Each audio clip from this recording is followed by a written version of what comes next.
Traveling itu bukan sekedar refreshing.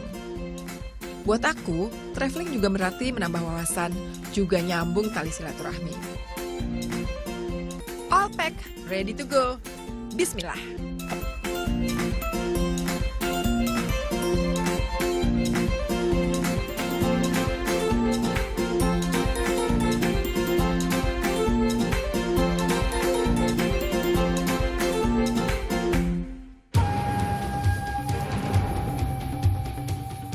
Dan setelah sekitar 3,5 jam mengudara dari Jakarta, Sawadika, salam dari Thailand.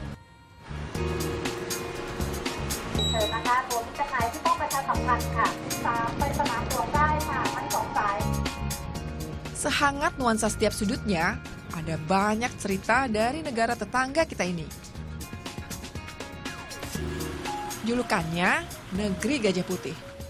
Penduduk Thailand sedikitnya ada 65 juta jiwa. 82% merupakan suku asli Thai. Lainnya pendatang dari berbagai penjuru Asia. Mulai dari Cina, India, sampai Melayu. Multikultur ya. Tapi intoleransi dan konflik berbasis ras, suku atau agama terbilang jarang terjadi. Di pemerintahan, Thailand menganut sistem monarki konstitusional, yang artinya semua kendali ada di tangan raja. Thailand berarti tanah merdeka. Sesuai dengan namanya, negara ini belum pernah dijajah oleh negara manapun. 80% penduduknya beragama Buddha, tapi Islam juga tetap berkembang di sini.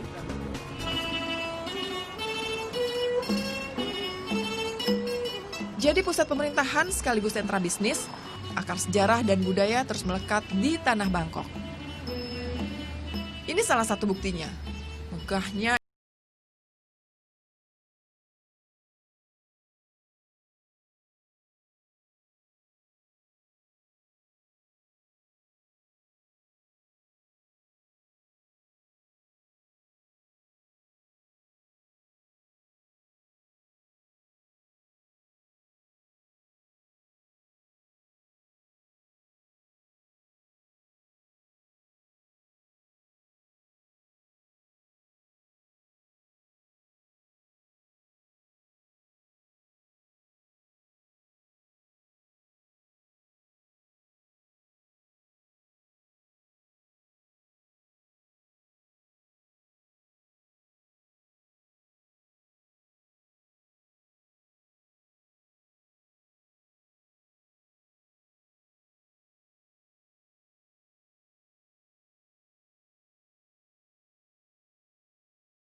Untuk masuk ke Grand Palace, kita perlu beli tiket dengan harga 500 baht per orang. 500 baht itu sekitar Rp225.000.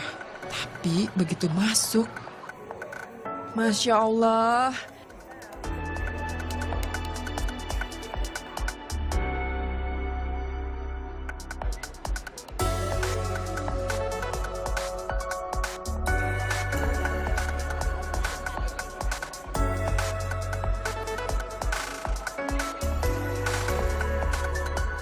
Tempat ini memang benar-benar cantik dan anggun. Detailnya juga sangat rumit. Itu mengapa tempat ini jadi kebanggaannya warga Thailand. Istana dibangun tahun 1782 saat pemerintahan Raja Rama pertama. Bangunan sempat jadi tempat tinggal raja, sekaligus pusat pemerintahan selama lebih dari 150 tahun. Istana menyimpan sekaligus menampilkan banyak kisah, termasuk sejarah persahabatan Thailand dan Indonesia, yang ternyata sudah terajut sejak lama. Jadi traveler, patung Buddha yang di atas ini ternyata ini adalah pemberian dari Raja Bali. Dan di sini ada 4 buah yang serupa bentuknya. Disimpan masing-masing di sekitar bangunan ini. Wow.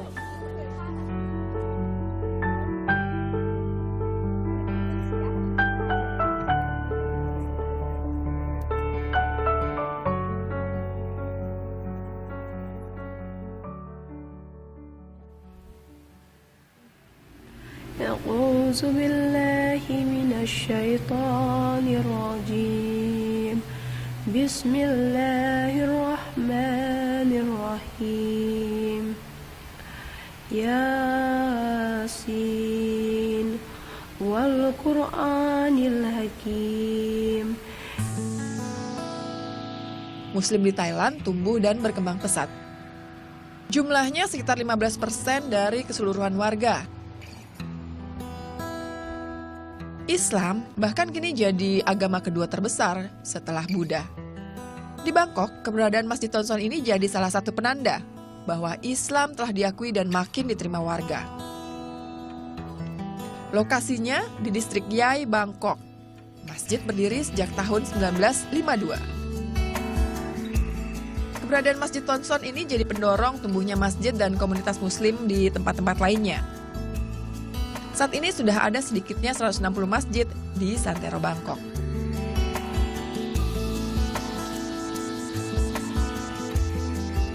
Rasa kagum sekaligus penasaran sebenarnya yang membawa langkah saya menemui salah satu ulama besar di negara ini.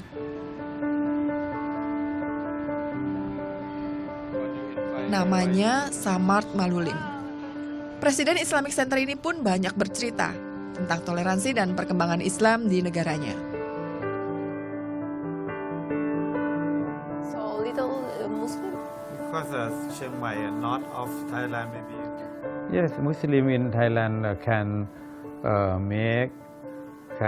do everything. Muslim can to the minister, Muslim can to the chairman of parliament and minister and governor. Many Muslim in freedom.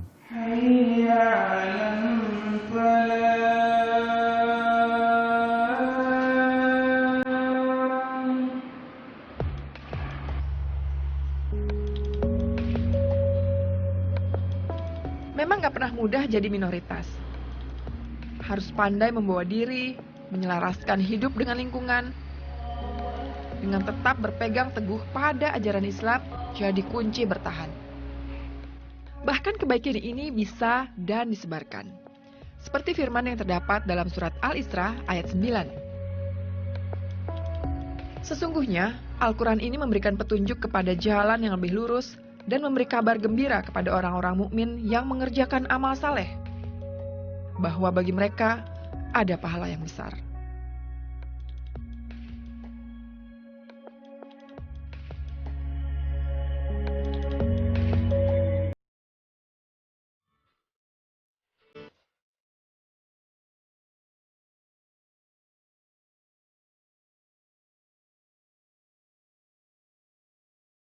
Semburat sinar matahari menemani saya menikmati Sungai Chao Phraya. Mengalir hingga sekitar 372 km atau lebih dari 2 kali jarak Jakarta-Bandung, sungai ini membelah kota Bangkok jadi 2. Menyejukkan, Chao Phraya juga jadi salah satu sumber kehidupan. Warga pun masih manfaatkan sungai sebagai jalur transportasi. Ingin lebih mengenal Chao Phraya? Caranya tentu aja dengan ikut menyusurinya. Thank you. Nah, untuk menikmati cantiknya Sungai Chao Phraya menggunakan perahu dibutuhkan biaya 50 baht per orang. Cukup murah kan? Di atas perahu, puas rasanya menikmati Bangkok dari sudut pandang berbeda. Kehidupan warga beserta bangunan-bangunan khasnya silih berganti memanjakan mata. Semua satu persatu tersaji, termasuk istana yang kita sambangi tadi. Jadi setelah ibu kota Thailand ini dipindahkan ke Bangkok, Sungai Chao Phraya ini jadi jalur penting transportasi. Bahkan pada saat itu dibangun kanal-kanal penghubung. Nah, makanya nggak heran Bangkok dikenal sebagai Venesia dari timur.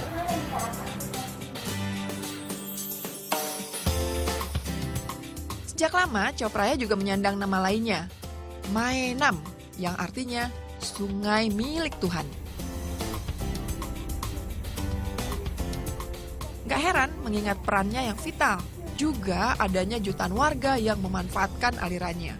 Lagi pula, pada hakikatnya, segala karunia memang milik Allah Subhanahu wa Ta'ala, ya kan?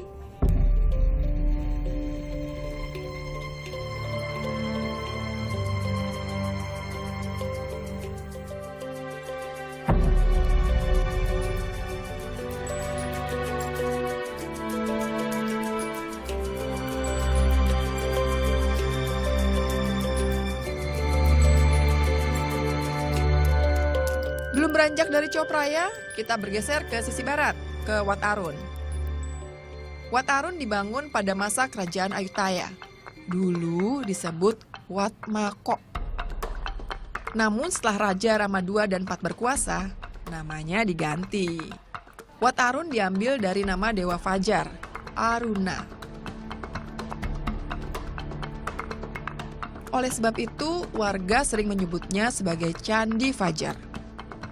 Arsitektur Wat Arun khas sekali, cantik, bertabur unik ornamen keramik.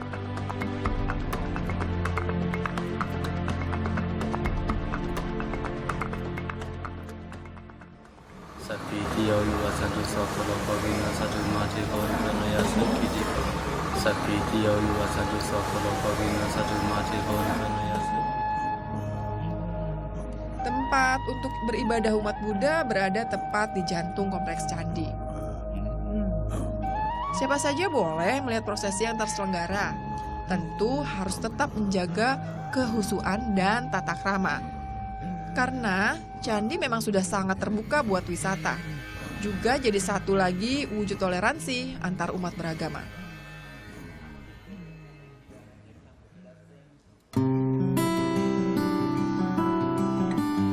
Bukan hanya menikmati keindahannya, kedatangan saya ke Wat Arun kali ini juga dengan tujuan lainnya, yaitu bertemu dengan salah seorang teman.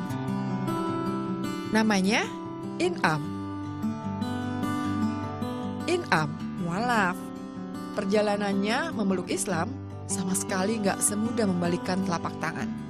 Banyak rintangan juga hambatan, mulai meyakinkan hati dan diri sendiri sampai melewati banyak penolakan.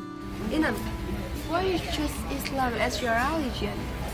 เพราะว่าเกิดจากการศึกษาอิสลามมา1 ปีก่อนที่จะเปลี่ยนศาสนาแล้วก็ศึกษาแล้วก็รู้สึกเกิดความเชื่อในอิสลามก็เลยอยากจะเปลี่ยนสู่หนทางของอัลเลาะห์ And how about your family?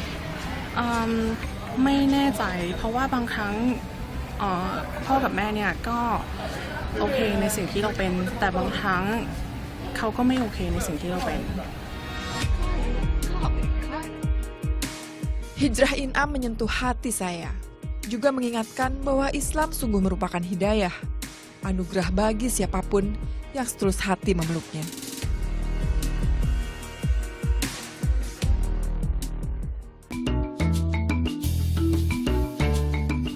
Masih sama Inam, kali ini kita akan mengintip kesibukan muslimah ini sehari-hari.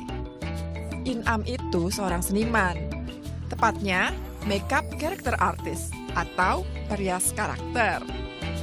Awalnya dari bakat, lalu jadi hobi. Kini seni ini sudah jadi profesinya.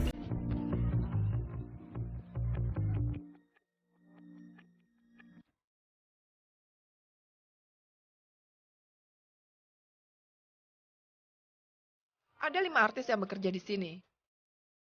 Sehari-hari studio juga jadi tempat tinggal Inam, jauh dari keluarga. Nah, sekarang Inam bakal menunjukkan keahliannya. Bagaimana? Oke, Inam, let's do it.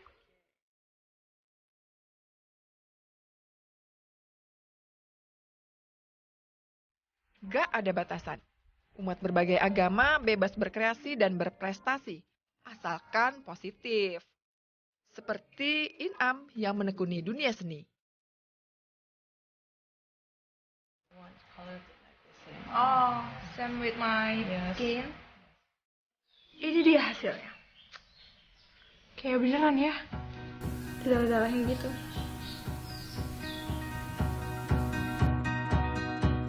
Tangan saya seperti kesayat pisau beneran ya. Keren, makin kagum saya dengan muslimah satu ini. Bukan cuma saya, banyak kalangan mengakui bakat dan karya Inam. Buktinya, lebih dari 20 film tampil makin hidup dengan sentuhan kreativitas Inam. Semua hasil otodidak dan buah ketekunan. Berhijab sama sekali bukan penghalang, justru jadi pelindung dan penguat setiap langkahnya. Are you happy as a Muslim?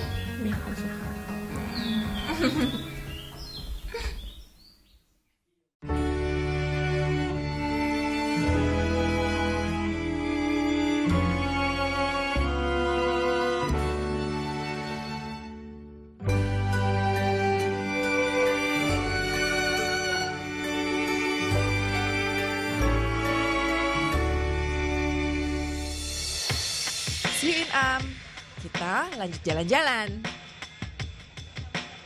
Jelang petang, salah satu tempat yang tepat didatangi gak lain Asiatic.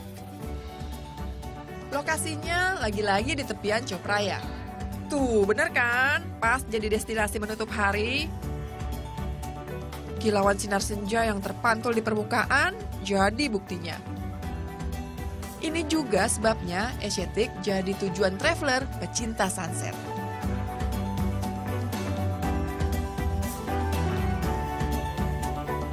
Cuma itu?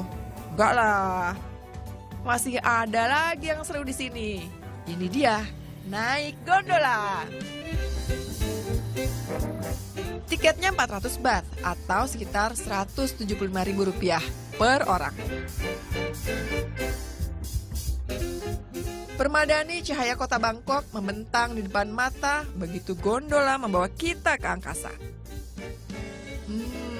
Istimewa. Seistimewa perjalanan saya di sini. Menikmati kebesaran budaya di tengah makin modernnya kota. Juga mengagumi kekuatan Islam di tengah sejumlah keterbatasan.